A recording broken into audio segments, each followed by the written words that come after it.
ಉತ್ತರ ಕೊರಿಯಾ ದೇಶದ ದೊಡ್ಡ ರಾಜಕೀಯ ಬೆಳವಣಿಗೆ ಅದೇನು ಅಂದರೆ ಉತ್ತರ ಕೊರಿಯಾದ ನಾಯಕ ಕಿಮ್ ಜಾಂಗ್ ಉನ್ ಅವರ ನಂತರ ದೇಶದ ನಾಯಕ ಯಾರು ಅನ್ನೋ ಪ್ರಶ್ನೆಗೆ ಈಗ ಹೊಸ ತಿರುವು ಸಿಕ್ಕಿದೆ. ಹೌದು, ಇತ್ತೀಚಿನ ಅಂತಾರಾಷ್ಟ್ರೀಯ ವರದಿಗಳ ಪ್ರಕಾರ ಕಿಮ್ ಜಾಂಗ್ ಉನ್ ತಮ್ಮ ಪುತ್ರಿ ಕಿಮ್ ಜೂ ಎ ಅವರನ್ನು ಮುಂದಿನ ನಾಯಕಿಯಾಗಿ ತಯಾರಿಸುತ್ತಿದ್ದಾರೆ ಅನ್ನೋ ಮಾಹಿತಿ ಹೊರಬಂದಿದೆ. ಉತ್ತರ ಕೊರಿಯಾ ಒಂದು ಸಾಮಾನ್ಯ ದೇಶ ಅಲ್ಲ. ಅಲ್ಲಿ ನಾಯಕತ್ವ ಕುಟುಂಬದಲ್ಲೇ ಮುಂದುವರಿಯುತ್ತಾ ಬಂದಿದೆ. ಮೊದಲಿಗೆ ಕಿಮ್ ಇಲ್ ಸುಂಗ್, ನಂತರ ಅವರ ಮಗ ಕಿಮ್ ಜಾಂಗ್ ಇಲ್, ಆಮೇಲೆ ಈಗ ಕಿಮ್ ಜಾಂಗ್ ಉನ್. ಹೀಗೆ 3 ಪೀಳಿಗೆಗಳಿಂದ ಒಂದೇ ಕುಟುಂಬ ದೇಶ ಆಡಳಿತ ನಡೆಸುತ್ತಿದೆ.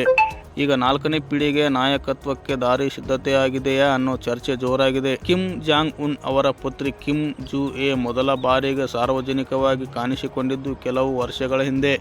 ಆದರೆ ಅಂದು ಅದು ಕೇವಲ ಕುಟುಂಬ ಕಾರ್ಯಕ್ರಮ ಅಂತ ಜನ ಭಾವಿಸಿದ್ದರು. ಆದರೆ ಇತ್ತೀಚೆಗೆ ಪರಿಸ್ಥಿತಿ ಬದಲಾಗಿದೆ. ಅವರು ಸೈನಿಕ ಪರೇಡ್ಗಳಲ್ಲಿ, ಕ್ಷಿಪಣಿ ಪರೀಕ್ಷಾ ಸ್ಥಳಗಳಲ್ಲಿ, ದೊಡ್ಡ ಸರ್ಕಾರಿ ಕಾರ್ಯಕ್ರಮಗಳಲ್ಲಿ ತಮ್ಮ ತಂದೆಯ ಜೊತೆ ಕಾಣಿಸಿಕೊಂಡಿದ್ದಾರೆ. ಇದು ಸಾಮಾನ್ಯ ವಿಷಯವಲ್ಲ ಅಂತ ರಾಜಕೀಯ ವಿಶ್ಲೇಷಕರು ಹೇಳುತ್ತಿದ್ದಾರೆ. ಯಾಕೆಂದರೆ ಉತ್ತರ ಕೊರಿಯಾದಲ್ಲಿ ಯಾರನ್ನಾದರೂ ಹೀಗೆ ಸಾರ್ವಜನಿಕವಾಗಿ ತೋರಿಸ್ತಾರೆ ಅಂದರೆ ಅದು ಭವಿಷ್ಯದ ಅಧಿಕಾರದ ಸಂಕೇತ ಅಂತ ಅರ್ಥ ಮಾಡಿಕೊಳ್ಳುತ್ತಾರೆ. ದಕ್ಷಿಣ ಕೊರಿಯಾದ ಗುಪ್ತಚರ ಸಂಸ್ಥೆಯು ಕೂಡ ಒಂದು ವರದಿ ನೀಡಿದೆ. ಅದರ ಪ್ರಕಾರ ಕಿಮ್ ಜೂ ಎ ಅವರನ್ನು ಮುಂದಿನ ಉತ್ತರಾಧಿಕಾರಿಯಾಗಿ ಒಳಗೆ ಸಿದ್ಧಪಡಿಸುವ ಪ್ರಕ್ರಿಯೆ ನಡೆಯುತ್ತಿದೆ ಅಂತ ಹೇಳ್ತಿದ್ದಾರೆ. ಇದು ನಿಜವಾಗಿದ್ರೆ ಉತ್ತರ ಕೊರಿಯಾದ ಇತಿಹಾಸದಲ್ಲಿ ಮೊದಲ ಬಾರಿಗೆ ಮಹಿಳೆ ನಾಯಕಿಯಾಗೋ ಸಾಧ್ಯತೆ ಇದೆ. ಆದರೆ ಇಲ್ಲಿ ಒಂದು ವಿಷಯ ಗಮನಿಸಬೇಕು. ಉತ್ತರ ಕೊರಿಯಾ ಯಾವತ್ತೂ ಅಧಿಕೃತ ಘೋಷಣೆಗಳನ್ನು ತಕ್ಷಣ ಮಾಡೋದಿಲ್ಲ. ಬಹಳ ವಿಷಯಗಳು ರಹಸ್ಯವಾಗಿಯೇ ಇರುತ್ತವೆ. ಆದ್ದರಿಂದ ಇನ್ನೂ ಅಧಿಕೃತವಾಗಿ ಮುಂದಿನ ನಾಯಕಿ ಇವರು ಅಂತ ಘೋಷಣೆ ಬಂದಿಲ್ಲ. ಆದರೆ ಸೂಚನೆಗಳು ಮಾತ್ರ ಗಟ್ಟಿಯಾಗಿ ಕಾಣಿಸುತ್ತಿವೆ. ಇದಕ್ಕೆ ಮತ್ತೊಂದು ಕಾರಣವೂ ಇದೆ. ಉತ್ತರ ಕೊರಿಯಾ ಸರ್ಕಾರ ಕುಟುಂಬ ರಕ್ತ ರೇಖೆ ಅನ್ನೋ ಕಲ್ಪನೆಯನ್ನು ತುಂಬಾ ಮುಖ್ಯವಾಗಿ ನೋಡುತ್ತದೆ. ಅದೇ ಕುಟುಂಬ ಆಡಳಿತ ಮುಂದುವರಿಯಬೇಕು ಅನ್ನೋದು ಅವರ ರಾಜಕೀಯ ತತ್ವ. ಹಾಗಾಗಿ ತಮ್ಮ ಕುಟುಂಬದವರನ್ನೇ ಮುಂದಿನ ಸ್ಥಾನಕ್ಕೆ ತರುವುದು ಅವರಿಗೆ ಸಹಜ. ಇನ್ನು ಪ್ರಶ್ನೆ ಇದು, ಜಗತ್ತಿನ ರಾಜಕೀಯಕ್ಕೆ ಏನು ಅರ್ಥ?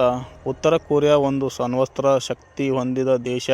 ಅಮೆರಿಕ, ದಕ್ಷಿಣ ಕೊರಿಯಾ, ಜಪಾನ್ ಈ ದೇಶಗಳ ಜೊತೆ ಉದ್ವಿಗ್ನತೆ ಇರುತ್ತದೆ. ಹೀಗಾಗಿ ಅಲ್ಲಿ ನಾಯಕತ್ವ ಬದಲಾವಣೆ ಆಗುವುದು ಅಂದರೆ ಜಗತ್ತೇ ಗಮನದಿಂದ ನೋಡುತ್ತದೆ. ಇನ್ನೊಂದು ಪ್ರಮುಖ ವಿಷಯ, ಮುಂದಿನ ಕೆಲವು ತಿಂಗಳುಗಳಲ್ಲಿ ಉತ್ತರ ಕೊರಿಯಾದ ಪ್ರಮುಖ ಪಕ್ಷ ಸಭೆ ನಡೆಯಲಿದೆ.